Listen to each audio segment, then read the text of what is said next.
Maths में हमारे पास sentence की 2 टाइप्स हैं, clause sentence and open sentence. Clause sentence में हमारे पास क्या होता है, clause sentence is always true और ऑलवेज फॉल्स। इसमें क्या होता है कि हमारे पास जो इक्वेशंस गिवन होती है, यानी कि जो सेंटेंस हमें गिवन होता है, या तो वो ट्रू होता है या वो फॉल्स होता है। ठीक है, एग्जांपल हमारे पास देखिए 12 divide by 4 is equal to 3। ये क्या है, ट्रू, यानी कि या तो वो हमेशा ट्रू है या फॉल्स है। इन दोनों कंडीशन में एक कंडीशन हमारे पास होगी। 6 is an even number, it's true. 4 multiply by 9 equal to 9 plus 9, यानी कि 9 को इधर ये जो हमारे पास है लेफ्ट हैंड साइड पे हमारे पास जो टर्म्स है इनको ऐड करेंगे तो ये दोनों साइड हमारे पास इक्वल होनी चाहिए, लेकिन ये इक्वल नहीं है। तो ये हमारे पास कौन सा सेंटेंस है, क्लोज सेंटेंस। ठीक हो गया। क्लोज सेंटेंस में हमारे पास क्या सिचुएशन होनी चाहिए, या तो वो ट्रू हो या फॉल्स हो। ठीक है। Open sentence, and open sentence is neither true और नॉर फॉल्स। इसमें क्या होता है, या तो वो ट्रू होता है या फॉल्स अनटिल द वेरिएबल्स और unknown have been replaced by specific values. Example देखें इस पर, x plus 4 which is equal to 10, यानी कि हमें इसमें नहीं पता कि ये ट्रू है या फॉल्स है अनटिल हम वेरिएबल्स की जब तक हम इसमें वैल्यू को पुट नहीं करते, हमें ये पता नहीं चलता कि हमारे पास क्या है, ये ट्रू है या फॉल्स है। ठीक है। ओपन सेंटेंस हमारे पास क्या होता है, हमारे पास या तो वो, यानी कि हमें पता नहीं होता कि वो ट्रू है या फॉल्स है। ठीक है, हम जब तक वेरिएबल्स में वैल्यू को पुट नहीं करते।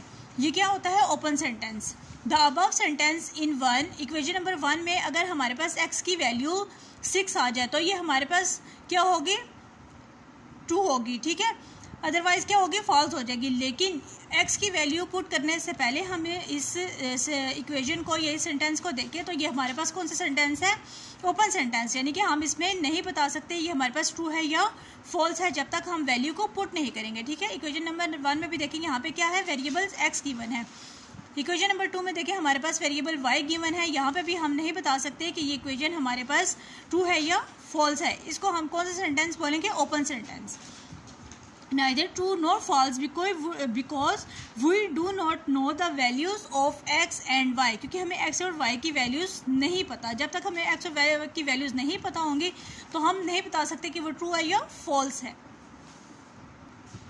अब यहाँ पे हमारे देखें clause sentence and open sentence. अब इसके जो होगी क्या है, a sentence is close if it is always true. जो क्लोज सेंटेंस होते हैं वो हमारे पास क्या होते हैं, वो हमेशा या तो वो ट्रू होते हैं या फॉल्स होते हैं। ठीक है, यही 2 कंडीशन होते हैं, या तो वो क्या होते हैं, इट इज़ ऑलवेज ट्रू और फॉल्स, या तो वो ट्रू होंगे या फॉल्स होंगे, हमें उसके बारे में कंफर्म पता होगा। ठीक है। ओपन सेंटेंस में हमारे पास क्या होता है, sentence is open when it is not known, हमें पता नहीं होता if it is the true और फॉल्स, कि वो ट्रू है या फॉल्स है। ठीक हो गया।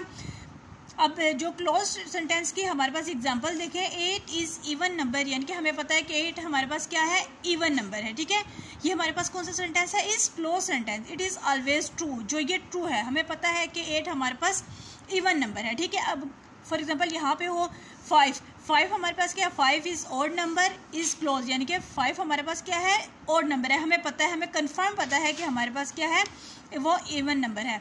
तो ये हमारे पास कौन सी कंडीशन बन जाती है, क्लोज सेंटेंस की कंडीशन बन जाती है। ठीक है। इट इज़ ऑलवेज ट्रू, हमें पता है कि ये कंडीशन ट्रू है।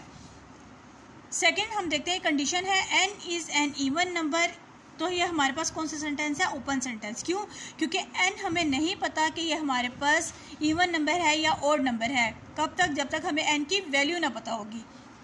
कुड बी ट्रू और फॉल्स, ये ट्रू और फॉल्स भी हो सकता है, डिपेंड कर रहा है ये n की वैल्यू पे, या तो वो इवन है या ऑड है। ठीक है, ये n की वैल्यू पे डिपेंड कर रहा है। जब हमें n की वैल्यू पता होगी then I will decide it is even और ऑड। ठीक है, तो हमें पता चलेगा ये क्लोज सेंटेंस है या ओपन सेंटेंस।